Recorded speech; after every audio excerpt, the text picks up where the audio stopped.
Retro lunch break. Yes. Retro lunch break with Nick and Rick. Hello and welcome to another episode of Retro Lunch Break, the podcast. With me always is my co-host Nick. Nick knows when you are lying. And joining us on this podcast is our very special guest, Eddie. Say hi, Eddie. Hey. Eddie. Hi, Eddie. Eddie knows when you are asleep. And me, your host and moderator, I just want to tell you that I'm not mad. I'm just disappointed. That's right. We are dads. Oh, okay. There you go. Yes. I knew. At first I thought you were going with the whole Saint Nick thing, and I'm like, no, that's me. Yeah. Already. So yes, no, we are not Saint Nicholas joined together. We are dads, and we are not only dads, we are gamer dads. Yes, we are. Yes, we are. So in this podcast, I want to talk about what it takes to be a gamer dad and how it's changed over these years. Growing up for us, playing video games. And now at this point where we have children and we're still very much heavily involved in video games, what has changed and how do we introduce our kids to that? So going over our topics, I want to first start off with growing up before the ESRB, before games even had like a rating on them. When the ESRB was introduced, because that was a very interesting time in the gaming world, and how we game around our kids and how we introduce gaming for our kids. Games you want to play that you might be too risky around your kids. I don't know if you do censor what games you play around your kids. Games that you don't want them to play, and games you do want them to play, and of course online gameplay as well. Okay, so let's start with our first topic of growing up before the ESRB, right? So this is growing up in an era where you mainly had to go to an arcade. Right, and there was no parental control in an arcade. If you were tall enough to stand up at the machine and look at the screen and hold the controls, you could play that game. Yes. And I mean, even then, Nick, you have more experience with arcade games. Were there any games then that we might consider a bit too risque for kids? I don't know. It's kind of weird because of the level of realism in video games back then wasn't where it is today. Mm-hmm. So it was much like how we had cartoons as kids. Yeah. And a lot of the cartoons we grew up with in the 80s was a weird period of time too, because it's like the last decade of, I guess I'll say, ignorance when it came to how the real world was. Yeah. It was the last close off. The 90s really changed things and how people were connected and 24-hour news media and all of that. So the 80s had this like feel, so it was kind of weird. Like cartoons we would watch people smoking on cartoons, we would watch cartoon characters shooting each other, dropping anvils on each other, but that didn't affect us in negative ways because we knew it was cartoons and it was before, and our parents grew up with that, so they were kind of like whatever, they didn't censor and watch what we want because there was the innocence of, hey, everything's still safe, you don't have to lock your doors at night. Even though things weren't the best in the 80s, no one had come from our parents' generation had come to that realization that the world was changing. Mm-hmm. So for video games, it was all in line with cartoons with violence. Like, yeah, there were games like, I don't know, any of those like first-person shooter games like Terminator 2 or Revolution X, where you were shooting someone and there was blood on the screen, but it was so pixelated and cartoony that it didn't feel real. It didn't feel like, oh man, yeah, this is, I have a gun and I'm looking down a scope, what it would actually be to look in a gun. So one comes to mind for me, which is eSWAT, which I do believe is about, I love that game, early 90s type of arcade game. Yeah. Eddie, are you familiar with eSWAT by any chance? It doesn't sound familiar to me now. So eSWAT, I bring up eSWAT because I think that's the most realistic type of like hardcore violence game that you could get in that era, because you were a cop and you were given an assignment of going down to get a bad guy. And at the very early of the game, all you had was like your gun. And your mission was to go through this hideout and shoot the bad guys pretty much. Yeah. Yeah. I can say, going back to that, right before that game came out, the one game that was, I guess, considered a little much, even though I had a copy on my NES of it, and I played it in the arcade a lot because it was to promote not using drugs. Yes. Was Narc. Narc, yes, Narc exactly. was a violent game, but Yes. I never saw it that way. As a kid, I saw it as, man, I don't want to get hit by drug needles, so I better watch out. Yeah. And I mean, I guess that would be the kind of level, but go back and look at Narc. It's nothing compared to the realism we have now. Right. And so parents didn't like bat an eye at it. And parents weren't involved in video games. They bought you what you wanted because, like you said, pre-ESRB, there was no rating system. Right, yeah, we didn't know if it was You trusted, inappropriate. yeah, parents trusted toy manufacturers at that time. And Now, another game comes to mind, too. I'm not sure, maybe you can help me confirm if this was an arcade title. It's Splatterhouse. Wasn't that originally? Splatterhouse was originally an arcade title, yes. Okay, now that is... I don't remember playing that in the arcade. I played that on TurboGrafx at a friend's house. I'd never played that in the arcade, so I believe it was an arcade game first, but I've never seen one myself. Okay. Because I mean it could be even one of those things where it was a Japanese only arcade game first because of the whole mask thing, how they changed the mask here when it was released and changed it to red because they were afraid of the whole copyright infringement on Jason Voorhees and the Friday the 13th series. Yeah. Used to see a lot of that back in games where things would be changed or not released here due to the fear of copyright infringement, not trying to figure out, hey, can we get away with this or not? It was just, let's not even try. Okay. So those games, I don't think the original Mortal Kombat or the original Mortal Kombat in the arcade was released before the ESRB 2 as well. Yes, right? It's part of what spawned the ESRB. Yeah, it's what spawned it. Yeah, but I think it was more when it got to the home console. That's what really made the home. Yeah, because arcades were considered establishments, and there wasn't really a governing factor over arcades. Right. Exactly. I think. I don't even remember if there ever was a governing factor over arcades because I don't ever remember going to an arcade and seeing an ESRB rating on any of the games like a Killer Instinct or anything like that. Right. I mean, even then, like I remember as a kid seeing Mortal Kombat as an arcade cabinet. Yeah. And even then, like it blew my mind about how awesome skulls on it and stone, and it just looked so making me want to play it. Yeah, and also the whole aspect of the retro. What is it called? How it has the real looking characters on there. The name escapes me. Yeah, it's the keep going. I'll remember the name. I just as we try to recall that. Eddie, do you recall seeing like a game like that seemed so graphic in the arcade by any chance, or maybe a game that you saw at your younger years? The only one that comes to mind is the Mortal Kombat game. Okay, Mortal Kombat arcade. That I remember when I used to go to the laundromat with my mom. Nice. They had the Mortal Kombat arcade there. Yeah. We would play that a lot. Yeah. But that was I was like 5 or 6. Wow. You were young. Yeah, I was really young. So at home, I started playing games like Mario Brothers, Contra at some point. Yeah, that brings me to a good point too on that. Yeah, well, it's like what you were saying, Nick, where at that point, what console games weren't very much representative of some of the higher kind of that's why the arcades were big because they were better graphics. Yeah, better graphics. And just in the fact back then, the main gaming console in most houses was the NES. Yeah. And Nintendo was very big on censoring their games for blood, violence, drug use, religious symbols in the game. So there was no real need for the ESRB back then or any kind of rating because games were they had gone through Nintendo and they were all fairly tame for the home console. So as a kid, that's what I grew up with. So I didn't realize, I guess, that. Yeah, it was a point, a big selling point. Big selling point. Yeah, that they strive to achieve at Nintendo, make it more family oriented, entertainment, kid friendly. Yes, that is true. And I kind of missed the whole arcade era too.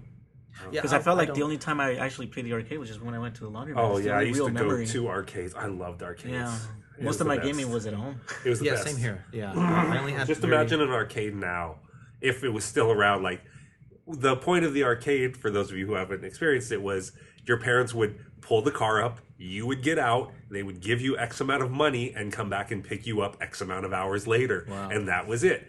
No rules or anything. It was like a self-governed Lord of the Flies type situation within each arcade.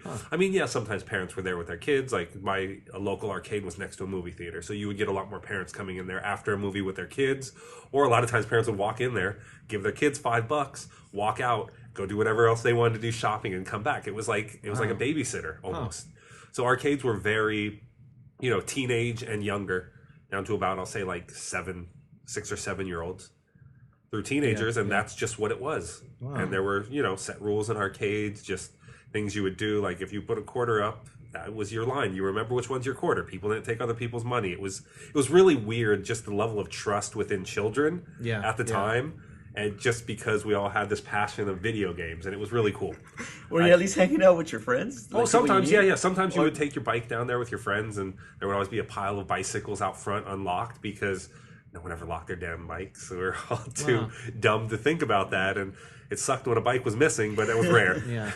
That's just a strange idea. Just as a parent, like I'm gonna go drop off my kid at the arcade. Exactly. By themselves, it's or weird. Is he at least with friends? Like I said, that brings me back to my point of the 80s, especially for me, was this different era because my mother had grown up playing outside in the woods and just being outside all the time, and parents where kids were seen, not heard, and as long as you were home by dinner or by whatever time you had to be home, it's okay whatever you do in the neighborhood. And that's how I was raised too. It was play video games, go to the arcade, you're allowed to go from this boundary to this boundary, don't go past it, see you at 8 for dinner or whatever time it was. It was probably earlier. It was probably like 6. Yeah. In the summer it was like sundown, so it did get to be like 8 o'clock sometimes. But yeah, it was a different time. Shocking. It's just shocking to hear It's this. shocking. And then the 90s came. Yeah. And this brings us into a whole different thing where the 24-hour news media came, things got real. The world became a much scarier place for our parents' generation where, oh my God, what do you mean there's people out there kidnapping children? What is that? And so we all were put indoors, doors locked. And that's really when it changed, like in the 90s, when it went from being able to go outside and play in the 80s for me to the 90s when I was coming into my teenage years in the mid-90s, where it was like, hey, you're going to stay home now. I have to go to work in the summer, but, you're staying home. Try not to go outside, and locking the door on the way out. And then you just start to stay indoors more because of the fear. Yeah. Well, with this, let's go on to our next topic, because this is a great leeway into what was then developed and for letting parents know about the possible dangers with video games. Yeah, they're so bad. With Mortal Kombat, we mentioned, that was a bit of a discussion, a hot topic, because when it first came out on the Super Nintendo, it was censored. Yes, it had no blood. No blood. Yeah. But then the Genesis version had no blood.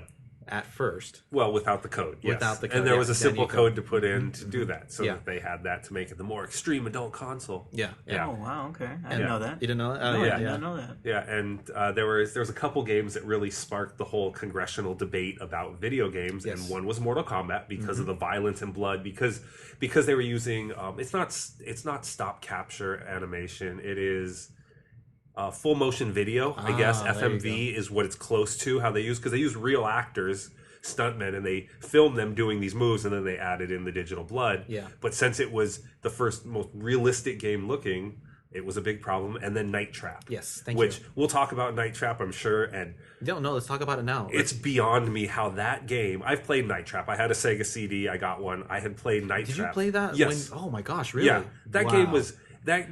Oh, okay, one second, because I see Eddie's confusion. Yes. Now, for Eddie and anybody that doesn't perhaps know what Night Trap is. So Night Trap was a full motion video game that was on the Sega CD. You had to watch sequences and then press a certain button to have something interact within the sequence. It was time based, so you had to do it at the exact moment. Yeah. So you were in a van and you were monitoring security cameras, and there was a slumber party going on in the house with a bunch of girls, but these vampires were coming in to try to capture the girls. So you would and you had 5 rooms you would have to go through, and they were A, B, C, D, E, but each one was a kitchen, one was a living room, one was the bedroom, one was the bathroom. And so you would go through and you would have to monitor all of these and know when they're coming in, to which door to set traps, so that you could save them. To capture these. Yeah. And the first development of it, as you mentioned, Nick, that there was meant to be vampires coming in to prey upon the girls. No, because that part of it was kind of changed, because they didn't want to have it be too much action or too much danger on the girls. So there was no actual like physical touching. No, there wasn't. They put an apparatus. The monsters, the bad guys, would put like this machine that would go around their neck and then suck out this green goo. Yeah, that was supposed to be the blood. Yeah, it was supposed to be red. Yeah. So, but they were still in general. The idea was it was just some kind of weird vampire cult that was trying to get these girls. Mm-hmm. But the big thing with the ESRB was that Congress took this game and they're depicting rape in this game. Yes, and it's attacking because there is a scene where one of the girls goes into the bathroom and the vampire creature comes in and puts the thing around her neck. Yeah, if you don't do it in time, and you can catch that scene. If you're too late, you're too late. It's a bit suggestive in that scene that she's about to take a shower and the bad guy's in the shower. Yeah. Oh wow. It's like you see it nowadays. It's very comical. Cheesy. It's very, very cheesy. It's very comical. But even then, I think they were trying to make I still think it was blown out of proportion. Because the way they made it seem was like this video game, from the media perspective at the time, was this video game has rape in it. And that's the big thing for Congress to come in and say, hey, we want to monitor. Yeah. But luckily enough, the ESRB came around and love, hate, or impartial on the ESRB. At least the ESRB is a rating system that is managed by the industry. There is no outside influence into what the ESRB does for ratings. They have guidelines and it's approved and everything like that. And so kind of dodged a bullet on that too. Yeah. There was a different rating. It's evolved. It's changed to what it is now, which is a standardized one. Yes, it's a much standardized one. Well, because before the ESRB, there was another rating system that was being used right before the ESRB. I can't remember what it was called, but you had like the MA13 games and stuff like that. I can't remember what it's called. On my Lunar Sega CD version, it says MA13 on there. Yeah. Yeah, so there was that rating system that was starting to be imposed, but then after everything in Congress, they had to have a finalized one, and they came up with the ESRB. It's kind of like how movies do the same thing. Mm-hmm. The movie rating system, they police themselves for movies, and they have standards. Yeah. Now, if we can really quickly, so when you played this game, did you get any kind of sense of like? No, I was. Like, do you have to? Were you like, okay, I gotta save 11, them because 12 these bad years guys old. are I was coming 11, up to... 12 years old, maybe 13 at the time when I played it, and I was just trying to save them to get through the games. I mean, FMV games were terrible. The experience really was garbage. Yeah. Sewer Sharks. No, I never beat it. You never beat it. No, I never beat Sewer Sharks either. I'm not familiar with that one. It's the pack-in FMV game that they gave. So basically, you're a pilot and you're going through sewers. And if you've ever played the Magical Kingdom on the NES and you've gone to the Space Mountain level, there's little flashes on the screen, and then you have to react in which direction or which button you want to push. Thank you for bringing that up, because I did want to mention. You reminded me of bringing up Dragon's Lair. Now, Dragon's Lair was a big arcade title, and I think those big waste of money. Yeah, I will tell you that. Yeah. Oh yeah, Dragon's Lair. So like the Night Trap was like that, where you had this situation, you had to react, and you had to react on time, otherwise you get punished. Yeah. Now Dragon's Lair, I always thought, and to this day, I still think that the death scenes are very graphic. Yeah, but they're so cartoony. Yeah, that's why you can get away with it. Yeah. Yeah. In that day and age, that was so cartoony, you could get away with it. I mean, the freaking Wile E. Coyote had what dropped on his head every 5 seconds. Very true. That was on regular TV. Yeah.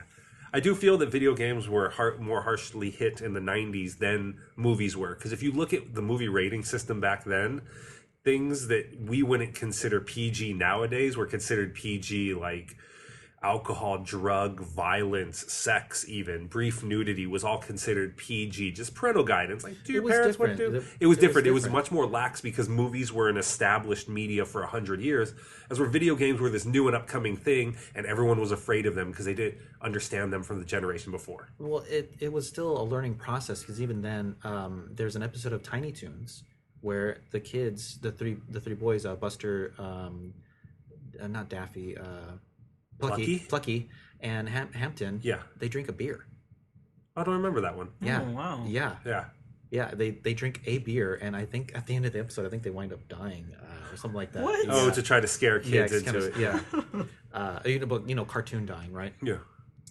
Forgive me if I'm wrong with that, but yeah, I mean, look at the aspect of what was being shown on TV. Yeah. This is Tiny Toons. Yeah.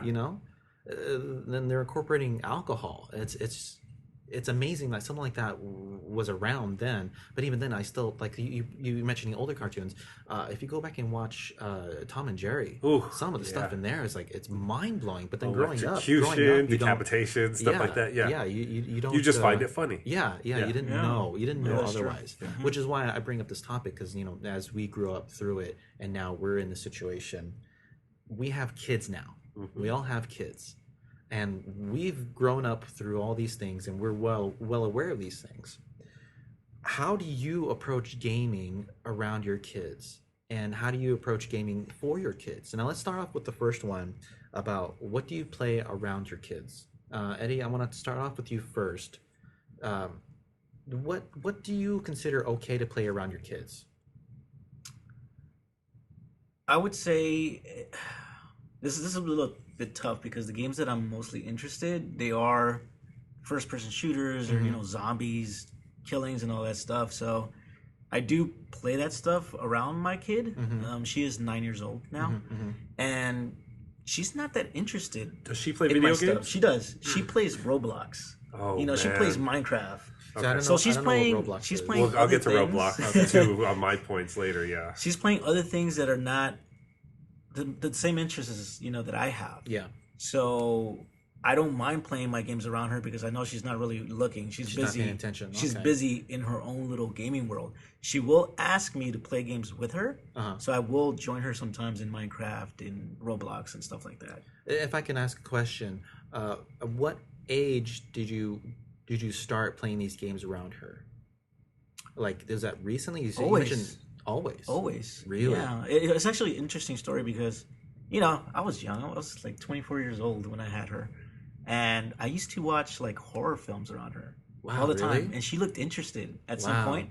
And then there was a time when she started waking up in the middle of the night screaming. And then I told the wife, okay, maybe this is a bad idea. Let's not show her too many scary movies, right? So we started just tuning her into the Disney Channel and stuff like that, right? And then most of the time when I was playing, she was asleep. So I was playing like Grand Theft Auto, League of Legends, and any adult games that I would play. Most of the time she was asleep. And it wasn't until recently when she got her first DS a couple of years ago, the Switch now. But she's always played like Barbie games, kid-friendly games until recently. Because now she's more interested. Now she wants to play more with me. Yeah. And sometimes it gets a little tough because I'm like, oh man, I'm just trying to play this zombie game. So I've made the decision to just be like, you know what? Why don't you just join me in State of Decay 2, this zombie game? Okay. And I'm comfortable with it because, she's seen zombie, Walking Dead episodes before. Not paying attention to it, but she's seen blood. She, conversations as she comes back from school. They sound like the kids are talking about all this stuff anyways. It's really funny, the conversation coming back from school. I know what you're saying. Because like, my daughter is also 9. My oldest daughter is also 9. And she'll come back from school and she'll be like, oh, this kid said they saw it. This kid said they watched Game of Thrones. And I have to sit her down and be like, these kids aren't telling you the truth. Because I was like, no parent would sit down and let their kid watch it at 8 years old. I'm like, I'm sorry. If they did, that's totally cool. But I doubt it. Yeah. I had the same kind of experience, sort of. One of the kids I heard saying they were playing, the name escapes me now. Not Fallout. Fortnite. All the kids play Fortnite. All the kids in my daughter's school play Fortnite. Really? Yes. Yeah. I know nothing of it. I just thought it was a third person cartoony shooter. It's extremely cartoony. Yeah, it's a shooter. Yeah, but it's a shooter still. So. A lot of the appeal of Fortnite, I do feel, we'll just go off topic here on Fortnite a little, is the fact that young kids are using it as their social media. Because a lot of kids just go in there and it's not about winning anymore. It's about, hey, I'm going to hang out with my friends, or we're going to make a private room and we're just going to sit and talk and chat. Because kids don't go and play together anymore. They play online together. So we're going to talk and chat, and we might mess around and talk about, hey, this is going to be our building tactics for this scenario, blah, blah. Just doing things like that, but nothing really like serious. So a lot of the time kids spending there, it's more interacting with other kids. Yeah. Okay. And I did want to add that I do feel like, at least for my kid, my daughter, she knows what she likes and what she doesn't. So, like, when she did come back saying, hey, my friend saw it, and I said, okay, do you want to watch it? I turned it on. She's like, no, I'm too scared. So I'm like, okay, then, don't watch it. Don't don't do what your friends are doing if you don't feel comfortable with it. That's good. That's right? good. Yeah. So she didn't watch it, but I'm okay if she tries to watch it. You know, you won't be in the middle of the night. No, she's been fine. She's been fine. A quick question: the new It or the old It? The old It. I'll let anyone watch. The old It was made for TV. Come on. It's still scary. It's still scary. It's still scary. Oh, it's still scary. I watched it. I watched it about 2 months before I watched the remake again because I hadn't seen it in a couple years, and I enjoy it. And it's still creepy to me, but it's not as creepy as I remember as a kid. As a kid, it freaked me out, but now as an adult, That's the other thing I wanted to say. Yeah. I remember when I was 5 or 6 years old, I would have nightmares about the Puppet Master dolls. Really? Yes. Oh, that's so cool. I knew at that age I'm watching scary things. Yeah, I used to watch horror movies really young too. So that's why I kind of allow Michaela to attempt to watch these things if she wants to. You know, because I did it at a young age and I came out okay. Did you? I don't know. No, I had older cousins. Yeah, I had older cousins who would too, come and stay at my grandmother's house a lot, and so they got to pick the movies when we went to the video store. They've influenced me in a lot of things I enjoy, and I used to watch a ton of horror movies at 4, 5, 6 years old, and they're still some of my favorite movies that I remember because I have childhood memories in them. Exactly. Well, then that's interesting then because perhaps that's why I don't very much like scary games as much or gory games because I as a young age I never liked those things. So perhaps that's why I stayed. And you didn't have other people like playing them in front of you and like it's like, hey, if you want to hang out with the older kids, this is what it is. No, I don't think so. Yeah. Not having that kind of stuff around me. Gosh, I think I had more like paper D&D. Man, I don't know what I could have. I know at a young age I saw Akira. I know my older siblings were watching Akira. And that was something that was like really intense for me. Awesome, yeah. It's an intense. It is an intense movie, and it's insane. I'm not sure, but I'm not exactly sure how would affect my gaming approach as well. Mm-hmm. But even then, so thank you for sharing that, Eddie. That's interesting that you allow your daughter to play those, and I think it's great that you're incorporating playing with her. You want to play with her, you spend time with her. Yeah, I will say one thing before we move on to Nick is I don't play like sexual games for sure around them. If I chose to play those type of games. What sexual games are you playing? If there are any. Okay, it's funny because I'm going to bring up a game that I won't play around my daughter, and it does, I guess, classify into the sexual type of game. Okay, kind of like I'm thinking like maybe like Grand Theft Auto has some scenes. Yeah, probably like a rape scene or something like that. Okay, I usually don't play those games around her. If I do, I'm usually playing them by myself. Later at night when she's asleep. I see. That sounds really bad. No, thank you for clarifying because I wasn't sure what you meant. Yeah, so it's more of like I'm okay with like more like the goriness, zombies and stuff like that, but nothing adult more situations. Adult situations where you're actually committing rape or sexual type of nature. And this is Grand Theft Auto. Yeah, there's some stuff in there. I'm sorry, I'm not familiar with that series. Okay. You get to pick up prostitutes and stuff. Yeah. Wow. And do things in the car. Okay. Yeah. Oh, wow. Okay. They don't show it. It's a lot of off-scene stuff. Yeah, but you hear the noises and stuff. Yeah. I think I would just feel comfortable playing those things anyways. What is that anybody. Noise? Yeah, I agree. That's not appropriate. Yeah. So for me with playing, I have 2 daughters, a 9 and a 3-year-old, and I do tailor what I play around them. So when I play, most of the games I play now are very kid-friendly. I play a lot of Nintendo games. I know there's a lot of indie games on Nintendo that I play that I do not play in front of them on the Switch, hence handheld mode. So a lot of the games that I play that are a little more violent, we'll say, I don't really put on the TV because they're not going to be interested in it. I don't have to expose them to that unnecessarily in my mind. I could just play it myself while they're doing their own thing, playing with their dolls, watching their television. I could do that for myself, but I do play a lot of video games in front of them, and there's a few things that I won't play in front of them, like on the big screen TV. Like God of War is a big one. I like the God of War series. My wife and I, we play the games together. We've played them all. The latest God of War has been a little difficult to play because we don't want to play it in front of the kids, but it's hard to find the time to play God of War. It's just called God of War, unfortunately. It should have been called God of War 4. Because that sounds hilarious in my mind. Okay. So we don't play that around. So I haven't finished that game, but that's a game I would never play around my young daughters at this time because it is so violent and there's so much sexual situations. If you want to talk about a game that has sexual situations, God of War is known for nudity in the games. Like, really? I know it's all it's all CG really? Nudity. Yeah, starting from 1, there's nude scenes, and any of the scenes where he goes and he has sex with the characters, it is the camera shifts a little bit to the right, and you see like the nightstand shaking as you press the buttons in the combination to make things go faster. I'm 100% serious on this. Gosh. And you hear the moaning, and then at the end, if you do it right and she's satisfied, you get a bunch of extra bonus. Yeah, that's real. So I would never, let my daughter see something like that, because it's just, I feel like at 9, there's still innocence. She's going to find out about this, but why do I need to push this on her earlier? Right. This is something she should find out about naturally, not through some video game or other type of media. Like, this should just come. It will come. And 9, I think I still like to keep that innocence around her. The 3-year-old, I don't play games in front of. Obviously, she's 3. Like games like that in front of. I'll play other games in front of her. My 3-year-old loves Mario Kart, Smash Brothers, and Just Dance. So yes, I love Just Dance. Yeah, so my 3-year-old wants to play those games all the time. She's getting into video games now at 3, which is awesome. Which is nice. Well, how do you feel about that? Is that good? I'm fine with it. See, so growing up with someone who had video games and understanding video games, and I feel video games in the correct amount. Like I have rules on when they can and can't play video games because of school. So, because my 9-year-old's going into the 4th grade, she's finished the 3rd grade.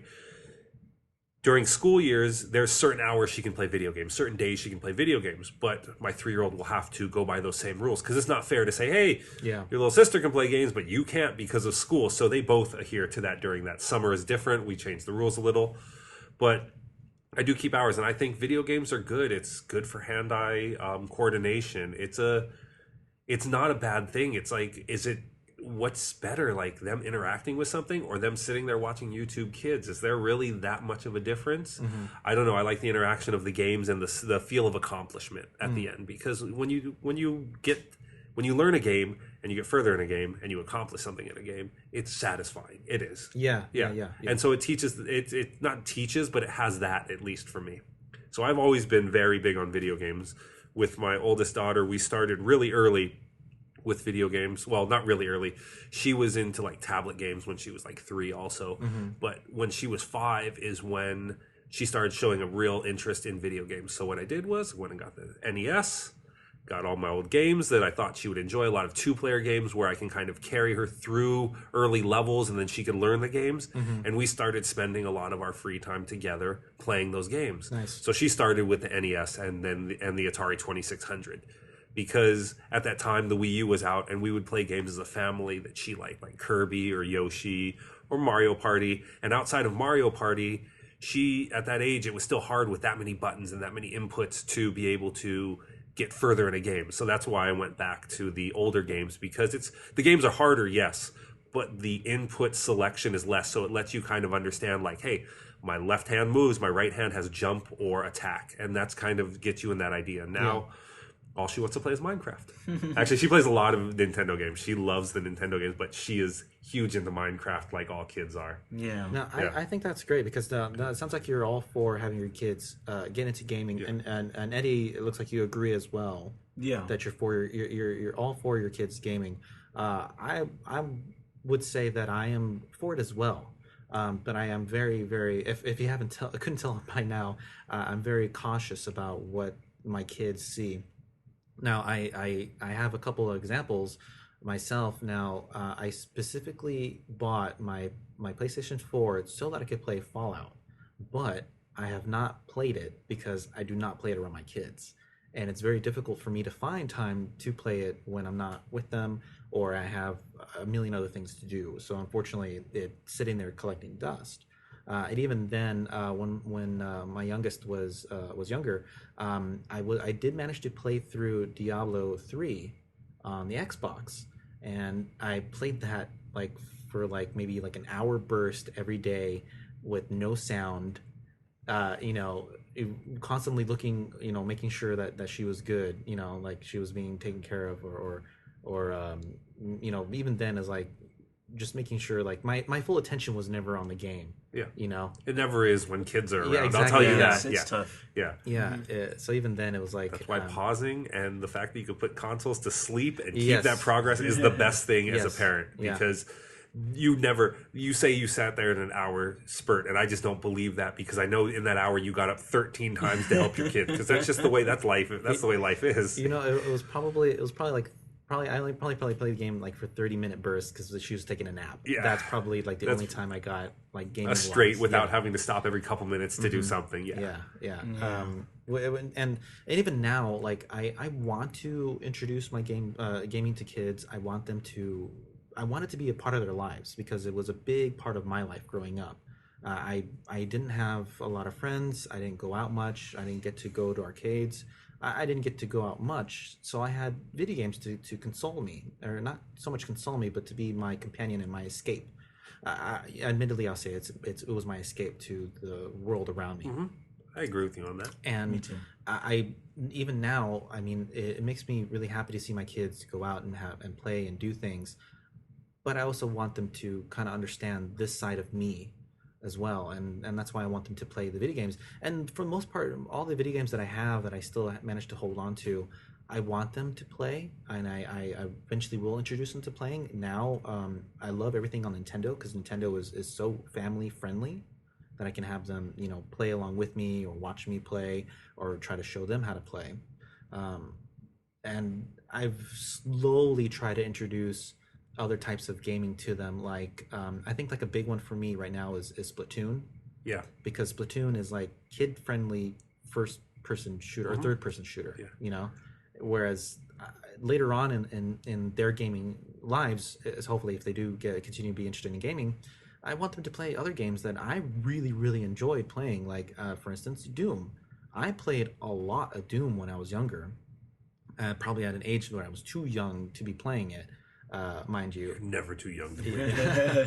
But I mean, I remember I got to a point where I was playing the game. My older sibling was in the room, and there was a big horde of like imps coming at me, and I managed to like strafe, and I got them all down, and I didn't get hit. And he saw this, and he saw how well I handled the situation, and he goes, "Whoa, you've been playing this game too much." So I was like, "Okay, wow."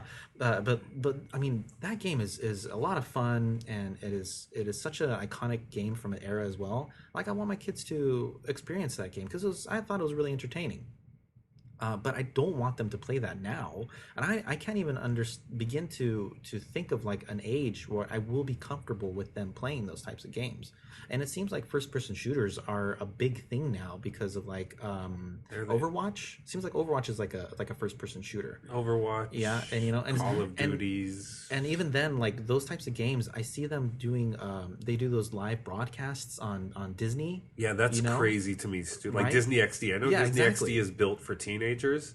The idea of Disney XD is the tweens and the teens. I see. That's what that channel is for. But they do have enough cartoons on there and content on there that younger kids gravitate towards. Yeah. They put up the streamers who are playing Minecraft, which Minecraft is huge amongst the 6 to 12-year-olds. And so they're going to want to tune into that. Then in between Minecraft, they're like, and now here's Overwatch. Yeah, here's Overwatch, or Overwatch is, it's very cartoony though, for the violence, I guess. But well, yeah, here's these other games that like, here's these indie games where you have to like, you know, do these crazy things and your character dies and they explode and there's blood and it's like, wow, it's a weird little thing. Mm-hmm.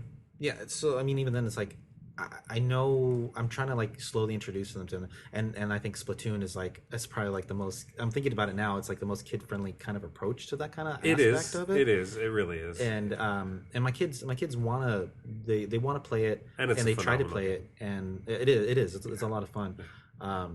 But even then, it's like, I don't know when I want them to introduce to things like Fallout, like the Fallout series. The Fallout series has such an interesting plot to it.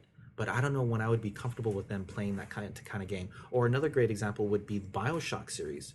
I think the stories behind BioShock are beautiful. Each one, even the second one. I like the second one. And I especially the third one. I think Infinite's story plot is something that should be known the world over. And I want my kids to experience that. but at what age? Right now, I can't answer that. Not until they're older. I agree. I would love for Michaela to experience story-driven games, right? But I think right now she's just whatever she's into right now. It isn't that. Yeah. Right. Yeah.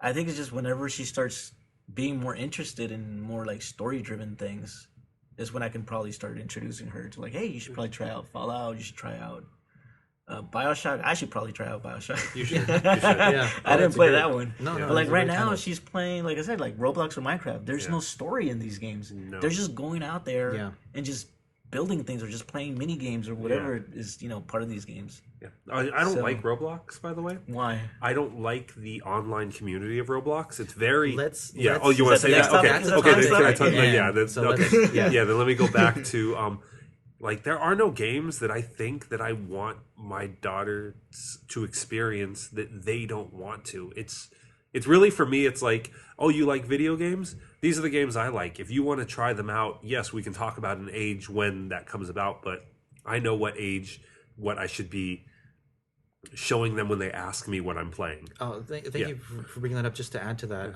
something that I did manage to instill into my kids, and I'm very proud that they do this. And when other parents see them do this, they always laugh. But my kids, they will openly ask, is this appropriate?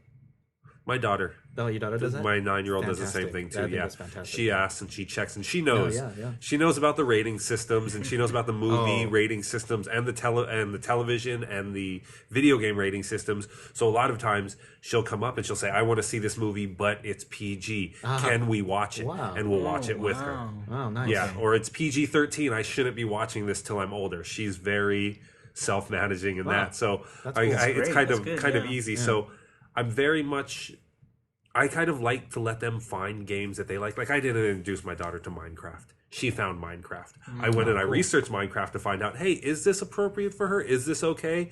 And it took a while. She wanted it for a couple of years. She probably wanted it starting at like 5 years old that she wanted Minecraft. And I kind of was like holding off for like another year or so.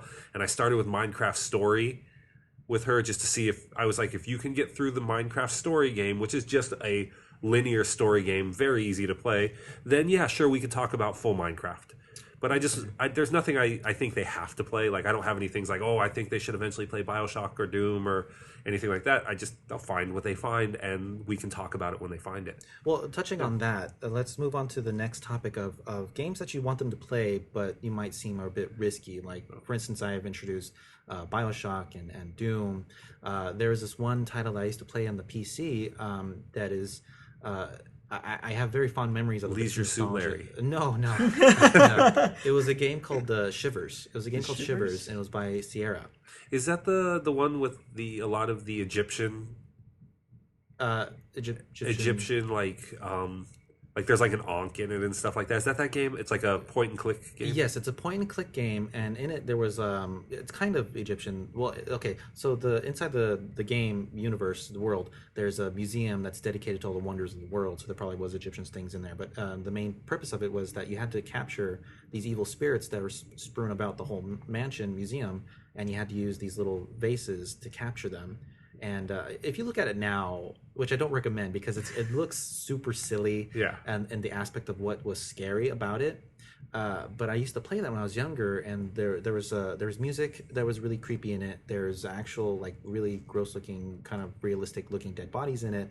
The story as well kind of creeped me out a bit, and the puzzles are mind meltingly difficult.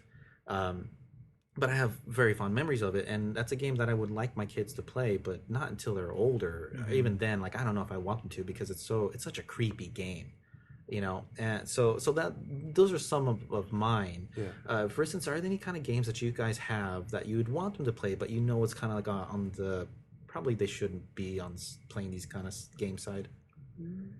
Well, there's I want to say that I would love for my kids to eventually play the games that I love to play. Yeah, okay. But at the same time, I don't want to force it. Mm-hmm. So I think I'll take it more of like, what are you interested in? Exactly. And then I'll tackle it. It was like, okay, maybe this game's not right for you at this point. and let's try this other game that's similar that might be more kid friendly. Yeah. Well, okay. Right? To add to that, it's I agree with you on it's what their tastes are. Mm-hmm. But the reason I ask this is because I want them to play these games because I feel like they're a part of me. It's like a part of my growing up experience. That's why I kind of formed the question in this manner. Yeah. Does that help any chance? Like. No, I completely understand. Okay. I know what you mean, but it's also kind of tough if if they're not really interested in it. You can't really. No, you're right. You You're don't right. force them to, right? I do want to bring up the point too that you have to also remember times change and the way things are perceived change. My mother was terrified of The Exorcist. She was she was in her 20s when The Exorcist came out. I think maybe 30s, whatever. Probably 20s when The Exorcist came out, and she, when I was a kid, would tell me I'd watch horror movies and she would be like, The Exorcist is the scariest thing ever. It's the scariest thing ever. Yeah. But since I had watched so many different horror movies from a different time, and fear and the way that it's perceived had moved along so much, and what's considered scary and what could scare someone and what you're desensitized to. Yes. By the time I saw The Exorcist, I still don't find that movie scary or disturbing at all. Really? Personally. So a game like that you find might be too much for your kids when they're 13, 14, if they show an interest in playing it, it might be nothing to them because of how everything has changed and what their life experiences are. So you also have to take that into account. So for me personally, all the games I want my kids to play, I guess I'll say, it's something that we have a shared interest in. So like when we're playing Mario Kart together or Splatoon, I didn't know about Splatoon personally when it first came out. My 9-year-old, probably like 6 or so, had seen it on television, a commercial for it, and wanted it. And so we got the game and we started playing it together. And I love that game now, but she was the one who introduced me to that. So sometimes it works the other way. But I guess it's just more of the classic characters and series, I guess I want to introduce them to. Yeah. But that's if they're interested. I'll put something there like, hey, you want to try something out? And we'll try out a game. Like on the NES, I've done that with many NES games. There's some games that stick that they want to go back and play, and there's some games that I adore that they'll never play because they just didn't show an interest into it. And I was like, that's cool. That's fine. Yeah. This game has meaning to me for how I grew up, but I'm not going to sit here and try to justify that to you because that's not your interest. So let's move on. Let's find something we can have a shared common interest in. Okay. And sometimes there's things that I don't have an interest in that they do, and that's perfect. Like Just Dance. I'm going to be honest here. I'll dance. I will dance with them, but I'm never like, hey, the new Just Dance, let's go get that and get into that. You're the complete opposite. Yeah. Okay, then in that case, by any chance, this might be a quick new topic here. We might get through it quickly. Are there any games that you are aware of now that you don't want them to play?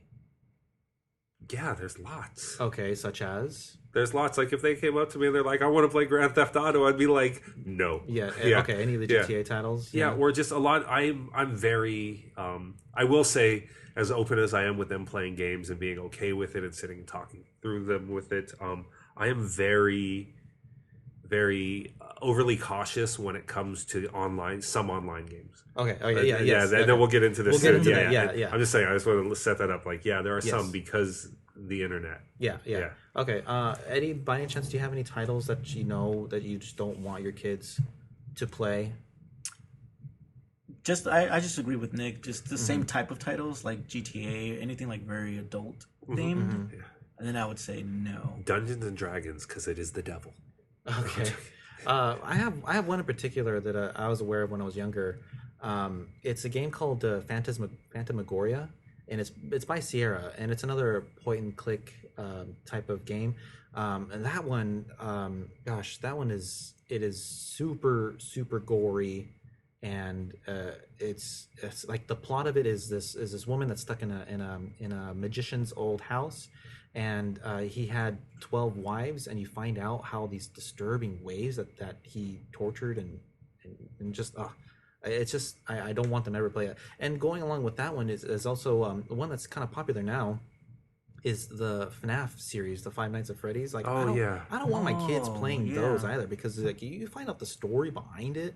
It is very disturbing, and I know it's just about the jump scares, and it's kind of more about the challenge of just No, but the story is deep and twisted. Yeah, and it's really disturbing. It's very disturbing. Yeah, and I don't want my kids ever to play that. That's another one there. Another one that used to scare me when I was younger. It still scares me to this day. Is the Clock Tower series.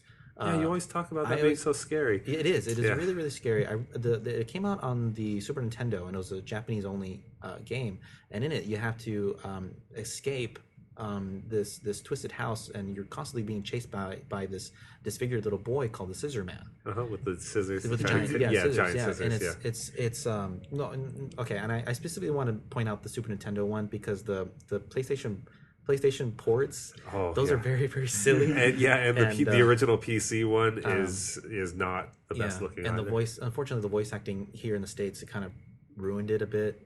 I kind of understand what they're going for, but anyways. So the one that scares me the most is the Clock Tower one on the Super Nintendo, and that's a game that I'm aware of, and I'm like, I just don't want my kids to be aware of. And I guess this just goes to part where my parenting. I'm going to critique myself here for a second, because I'm very protective of them, and I want to protect. Who's not in this day and age with their kids? Well, okay. Yeah. Well, I mean, these are the things that I want to protect them from, that I'm aware of, at least. Okay. Probably the most recent one that they could ever learn about is the FNAF series. Yeah. It's funny. My daughter is aware of the Freddy series there, and she is terrified of the idea of the game. Yeah. My 9-year-old, and she's always been against that, and I'm totally okay with that because that for a while was big on the internet and on the huge. Television, on like the Disney. There's going to be a movie. Channels. Oh, there is. There's going to be a movie. I did not know that. There's a book and there's going to be a movie. Wow. Yeah. But she like before I even knew what the game was, she came to me. She's like, "Hey, there's this scary game, and I want you to know about it." So she enlightened me on that when the first or the second one came out. It was early on in them, and I was like, "Okay. Cool. Have you been playing these?" No, I would never play those. So she self-manages in that, so I don't really have to worry about that. So you know how I found out about that game? Five Nights at Freddy's? Yeah, I watches a family actually on YouTube where he plays games with his kids. And he was playing that game with his kids, and I think he had maybe his 4-year-old. I was gonna say they're young with headphones. I think he was just doing watching that. Yeah, he was just showing the jump scares, just how they react. Like how they were reacting to it. No, and I get that. How that can be fun and entertaining because it's like, oh, I got scared. Yeah, exactly. Yeah. I mean, I've seen plenty of videos of that before the Five Nights at Freddy's. Yeah, where they show a road and then comes up and you're like, oh my god. Yeah. So I didn't know the story was dark or very much. So. I thought it was just about scares. I haven't even researched the game. I really don't even know what the story is about. Yeah, there's some good videos out there about the stories and they'll go in chronological order. Yeah. But okay, well, with that in mind, we'll have to educate you on that one, Eddie, or maybe not. Maybe just keep you away from it. I'll protect you too, Eddie. Right. Yeah. So let's move on to our last topic, and this is the one I know you've been itching to get to, Nick. Is online gameplay and what to do about it with our kids, and how do we protect them? How do we approach it? Nick, you're waiting to say something there. I am really, so I'm going to keep talking, so I won't allow you to say anything. I'm just going to talk right over you. So you want to talk about Fortnite or Roblox? Certain online games. Okay, Fortnite, I'm not. Well, let's try to centralize this then a little bit. Yeah. Then, do you want to talk about toxic environments in general? I guess it's that. I guess that's what I'm getting at, right. And I will say that I try to shelter my daughter from toxic environments. Yes, my daughter is, she's 9 and she started playing Roblox a couple of years ago, and then she came out and brought me the tablet, and she's like, "Daddy, I can't get through this." And I was like, "Why? What's wrong? Is something wrong with the game?" She's like, "No, every time I try to do this person keeps coming up and they keep pushing me off the edge. And they keep pushing me off the edge." And they're, and people are just, the game promotes bullying. It's weird because it's a game because it's open and free, but adults go in there and they just mess with people and bully people. Cool. And they don't realize, maybe some of them I'm sure realize they're bullying it, but some of these little kids take it to heart because they're being bullied and it hurts them. Sorry. So I made her stop playing that game. I don't let her play Roblox because there is not any kind of censorship on the community. It's very toxic and forceful, and I just didn't like that. So I'm very weary when it comes to online games. That's why I don't mind games like Splatoon, because there is no voice chat, there is no text chat. Yeah, you could say, oh, someone's bullying you because they keep killing you, but that's the point of the game. Like that's part of the game. If that was not part of the game, then there's that. But I really try to protect my daughter from that because, I've seen her get bullied at school and I don't like it and I have to handle that. And so why should she have to deal with that in something that's supposed to be enjoyment and entertainment for her, something she's supposed to be enjoying herself doing? Yeah. Like, I don't want her crying because she can't do something in a video game because someone will relentlessly not stop. So I'm very, very big on monitoring. Like, if they're, single player games, I'll check them out. Fine, that's fine. But when it comes to online games, I become like this crazy, ravenous pit bull when it comes to watching what she's doing, how she's interacting, because I just don't like that idea of, it's just really unfair to her to have to experience that because I didn't do my job. No, I totally agree. I totally agree with you. I wasn't even aware of Roblox. I wasn't sure what that is. I haven't experienced that from Michaela. Yeah.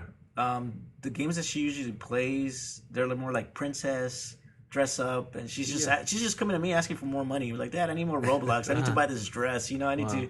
So I haven't experienced that from her particularly, but there are. I started laughing when you were mentioning that.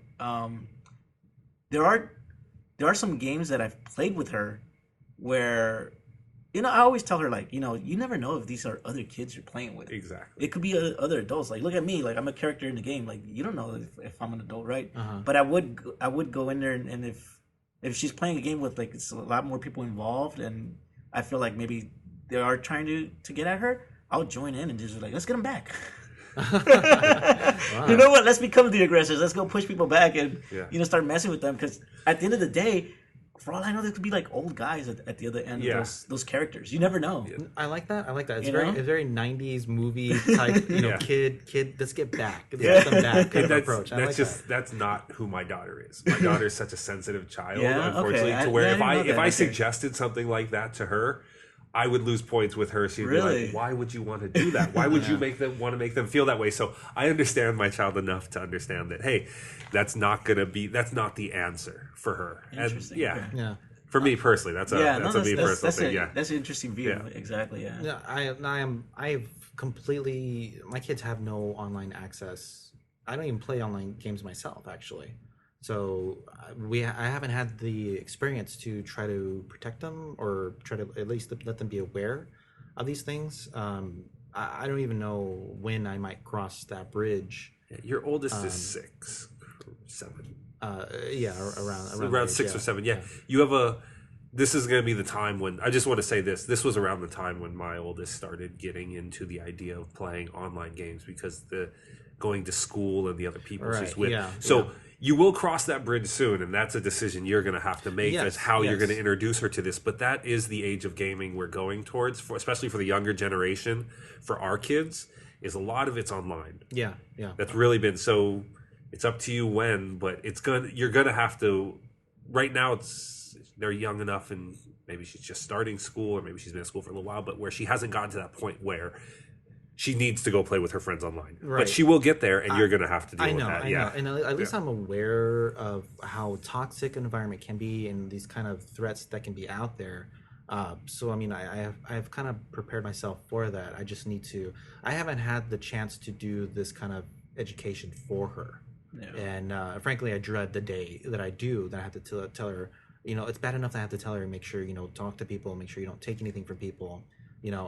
So it's still along the lines of like, I know that eventually it's going to happen, and when the day does come, hopefully I'll do a good job of it. And talking to you guys, it's helped me with that. Yeah. So when we get there, I guess I'll have to cross that bridge, but I'll do it as educationally and gently as I can possibly. Make sure you research the online games. Yeah. Maybe you go in and try it out before. That's the one thing I should have done with Roblox. I would have learned, but she was just so excited for it, and it was advertised all over kids' shows. I was like, all right, let's go. And and I do feel comfortable with her playing Roblox because she plays it on the Xbox. Okay. And in the Xbox, it doesn't have a chat system. Okay, so she can't chat. She can't talk better. to nobody. I did not know that. And the tablet. My daughter was playing on a tablet, and there's a chat, and I noticed she wasn't paying attention to it, but I was like, oh my god, we're done with this. Maybe that's why it's a different community on there. So she can't talk to nobody. She can see people talking, but she can't interact with nobody. Yeah, she doesn't have a headset or anything to talk to anybody anyways. That's good. But there's text chat on the mobile ones, and that's what my daughter was playing. Because, so I did find it hilarious, though, yesterday. I was watching her play, and I saw her character name. It said, Bella, I cannot talk. And I forgot what else it said, but she said, like, I can't talk because I'm on Xbox. I think that's what she put. Oh, that's funny. And I said, why is that the name of your character? Why don't you just call her Bella? I was like, well, it's because some people talk to me and I can't talk to them back, and I see they get frustrated. So now I put that as part of my name. Like, nice. I can't speak to you because I'm on the Xbox. And I started laughing. I was like, wow, that's interesting. That's clever. And at the same time, I was like, and that's what made me proud. I was like, oh my god, I can't believe you came up with that just to do that. But at the same time, I'm like, yeah, that's right. You can't talk to nobody. Exactly. Nice. Yeah.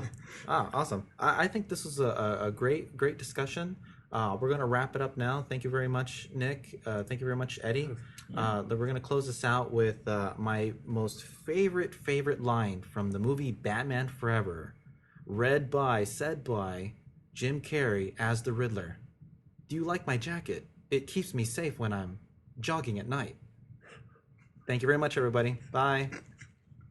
Bye. Retro launch break.